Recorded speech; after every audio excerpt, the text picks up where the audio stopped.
The fake socialite who scammed New York's elite delusion in 2016, a young woman arrived on New York's party scene and immediately stood out. She stayed in luxury hotels, ordered food that wasn't on the menu, tipped in $100 bills even for things people don't normally tip for. She talked like money wasn't a concern because, to her, it never seemed to be. No one really knew where her wealth came from, but no one questioned it either. Some said her parents were Russian oil billionaires. Others whispered about secret trust funds, diplomats, or European money. The truth was far simpler and far more dangerous. Her parents were ordinary people. Her father drove a truck in Germany, and the fortune everyone believed in didn't exist. Her name was Anna Delvey, also known as Anna Sorokin, and what she built in New York wasn't wealth. It was belief. Anna understood something most people don't in elite spaces. Confidence is currency. She attended gallery openings, private dinners, luxury gyms, and exclusive parties. She talked about business deals casually. She spoke in future tense: when the funds clear, when the property closes, when the transfer arrives. And people believed her because she acted exactly like someone who didn't need to convince anyone. Her biggest dream was bold enough to silence doubt. She wanted to buy a massive property on Park Avenue South, prime Manhattan real estate, and turn it into an exclusive visual arts center. Art exhibits, restaurants, private clubs, cultural prestige. The idea sounded expensive, which made it believable. She met with banks, hired financial advisors, even brought in a PR firm. Everything about her life suggested someone moving toward success, not someone faking it. Then, suddenly, she disappeared. She told friends she had visa issues and needed to return briefly to Germany. When she came back in early 2017, she checked into a luxury hotel called 11 Howard, and that's when the cracks began to show. She trained with personal trainers, ate at Michelin-star restaurants, charged everything to her room, but behind the scenes, there was a problem. There was no working credit card on file. Bills piled up. The hotel grew nervous.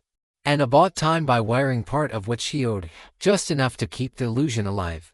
Then she did something that perfectly captures who she was. While struggling to pay hotel bills, she flew on a $35,000 private jet to a billionaire investor conference, because appearance mattered more than reality. The collapse. After returning to New York, Anna's web of belief began to tighten around the people closest to her. She befriended Rachel Williams, a photo editor at a major magazine. In May 2017, Anna invited Rachel on a luxury trip to Morocco, an exclusive resort, first-class travel, unlimited spending. Rachel couldn't afford it. Anna told her not to worry. "I've got it." At the resort, staff repeatedly asked Anna for a valid credit card. She never provided one. Eventually, hotel staff cornered both women and demanded payment. Anna turned to Rachel and asked her to cover it, promising repayment within days. Rachel put the charges on her own card. Over $62,000. That money never came back. When Anna returned to New York, hotels locked her out.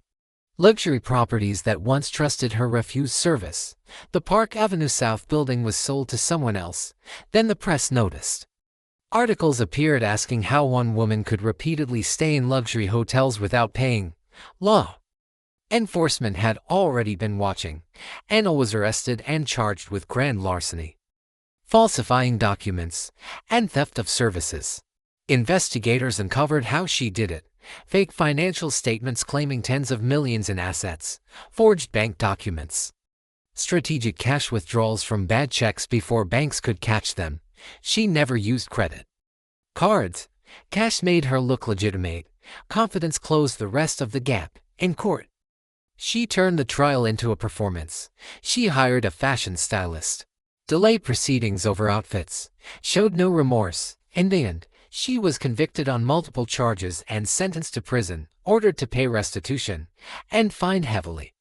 When asked if she regretted it, she said she would probably do it again, because to Anna, the system didn't fail. It worked until it didn't. Her story reveals something uncomfortable about power, money, and trust. New York's elite weren't fooled by fake documents alone. They were fooled because they wanted to believe. Once you understand that, you start seeing this kind of fraud everywhere. And once you see it, you can't unsee it.